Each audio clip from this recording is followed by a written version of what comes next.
कैसे हैं आप लोग। उम्मीद है कि बहुत अच्छे होंगे। अल्लाह पाक आपको यूं ही फलता फूलता रखे।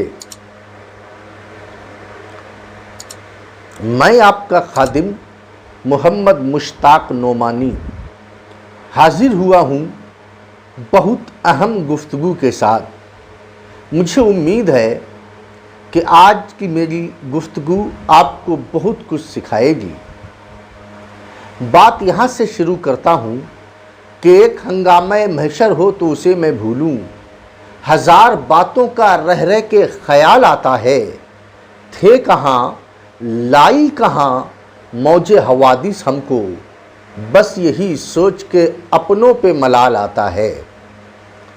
मेरी कोशिश हमेशा से ये रही है, मैं चाहता हूँ कि निज़ाम कुहन बदल डालूँ, मगर ये बात फ़कत मेरे बस की बात नहीं। उठो बढ़ो ऐ मेरी कौम के ज़िंदा दिल बेटो, ये सब की बात है, 2 4 10 की बात नहीं। दोस्तों, मुझे वो ज़माना बखूबी याद है, कई साल कब्ल, जब हमारे घरों का माहौल कम तालीम याफ्ता रहकर भी क्या खूब हुआ करता था। जब हमारे यहाँ बच्चियाँ जूता पहनकर पाँव को घसीट कर चलती हुई दिखाई देती थीं, तो उनकी माएँ उन्हें इस हरकत पर टोका करती थीं और कहती थीं कि अच्छी बच्चियाँ इस तरह नहीं चला करती हैं। इसी तरह ज़ोर ज़ोर से हंसने, चीखने, चिल्लाने से मना किया जाता था। आहिस्ता बोलने की तरगीब दी जाती थी और दीगर आदाब घरों में ही बच्चों और बच्चियों को सिखा दिए जाते थे। हमारे बुज़ुर्गों का मानना यह था कि सोने का निवाला खिलाओ लेकिन निगाह शेर की रखो। यही वजह है कि उनकी तरबियत में परवान चढ़ने वाली औलाद अपनी उसी बेहतरीन तरबियत की वजह से मिसाली औलाद करार पाती थी। माँ से औलाद कुरान सीखने, दुआएं याद करने, किस्से कहानियाँ वगैरह सुनने की आदी थी। इस तरह बच्चे बचपन ही के ज़माने से बहुत कुछ सीख जाया करते थे। यौमिया तिलावत कुरान का माहौल पाबंदी से होता था। उनमें फिर दादा दादी अगर तिलावत कर रहे होते तो बच्चे उनकी गोद में जाकर बैठते और कुरान पाक सुना करते थे। इसी हुस्न तरबियत और माहौल से बच्चे तरबियत याफ्ता होकर निखरते थे।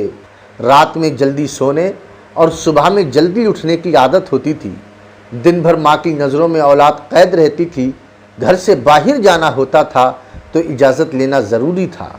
इस तरह औलाद बचपन ही में कई चीज़ें सीख लिया करती थी। लेकिन अब ये सारी बातें इस तरह थम गईं और बाज़ तो ख़त्म ही हो गई हैं जैसे कोई तूफ़ान आया हो और सारी चीज़ें पानी के बहाव में बहकर चली गई हों। हाल तो ये है कि अदब व तरबियत का सिलसिला थम चुका है। माँओं को घर के काम निपटाने, मोबाइल फ़ोन में शॉपिंग में वक्त गुजारने और टीवी के सामने चिमटे रहने से फुर्सत ही नहीं मिलती है। बच्चियाँ माँओं के सामने बैठकर पैर हिलाती हैं, बड़ों के सामने चिंगम चबाकर गुब्बारे फुलाती हैं, जूते घसीट घसीट कर चलती हुई दिखाई देती हैं। तब भी माएँ उन्हें उनकी हरकतों पर टोकती तक नहीं। पहले ज़माने में बच्चों को सिखाया जाता था कि जब बड़े आएँ तो इज़्ज़त से खड़े हो जाओ, ताज़ीमन उनकी तरफ पैर करके ना बैठो। बात अभी यहाँ पर ख़त्म नहीं हुई है दोस्तों, बल्कि दुनिया में मेरा ऐनी मुशाहदा है कि पहले माएँ अपने बच्चों और बच्चियों को इस्लामी लिबास पहनाया करती थीं।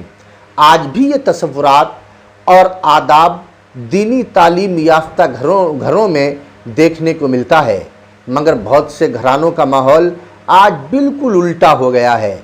माएँ आदाब और उसूल व ज़वाबित से बिल्कुल आरी हैं। अपनी औलाद के मामलात में बेपरवाही और बेइतनाई बरतती जा रही हैं। अहले मगरिब की तहज़ीब और कल्चर اور ماحول سے متاثر ہو کر اپنے آپ کو بالکل بدل چکی ہیں۔ ان کے رہن سہن کو ترجیح دی جا رہی ہے۔ آپ دیکھ سکتے ہیں کہ آج کل بچوں کے کپڑے بازاروں میں عجیب عجیب قسم کے دستیاب ہیں۔ ایک وقت تھا کہ بچے پھٹے پرانے اور پیوند شدہ کپڑے پہننا پسند نہیں کرتے تھے، مگر آج یہ فیشن بن چکا ہے۔ کبھی ران کے پاس جینس پینٹ پھٹی ہوئی ہے تو کبھی اس پر پرندوں اور جانوروں کی تصاویر ہیں، تو کہیں عورت کی عجیب و غریب تصویریں چھپی ہوئی ہیں، جن کا احساس نہ ماں باپ کے دلوں سے گزر رہا ہے اور نہ ہی پہننے والوں کو۔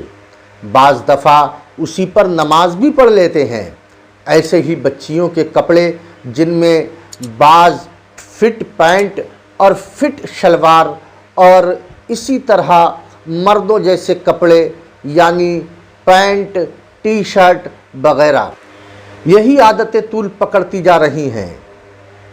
اور تو اور بدترین کپڑوں کے انتخاب سے بھی حیا اور شرم رفتہ رفتہ رخصت ہونے لگی ہے، جس کا احساس تک نہیں ہو رہا ہے۔ بعض ایسے کپڑے ہوتے ہیں جن سے جسم کی بناوٹ صاف نظر آتی ہے، کچھ حصہ کھلا تو کچھ حصہ بند۔ یہی عادت انسان کے اخلاق پر اثر پیدا کر رہی ہے، جو بہت ہی قبیح گناہ ہے۔ بچوں کے لیے ریشمی لباس کا بھی انتخاب ہوتا ہے۔ سونا مردوں کے لیے کلی طور پہ حرام ہے، بجائے اس کے کہ بچوں کو سونے کی انگوٹھی پہننے سے روکا جائے، لوگ خود سونے کی انگوٹھی پہنا رہے ہیں، یہ سوچ کر کہ وہ ابھی بچہ ہے۔ بچوں میں بچپن ہی سے ہمیں شرم و حیا جیسی باتوں اور کاموں پر توجہ دلوانی پڑے گی، اور آداب و شرم سے ہٹ کر جتنی باتیں ہیں اپنے بچوں کو ان چیزوں سے روکنا پڑے گا۔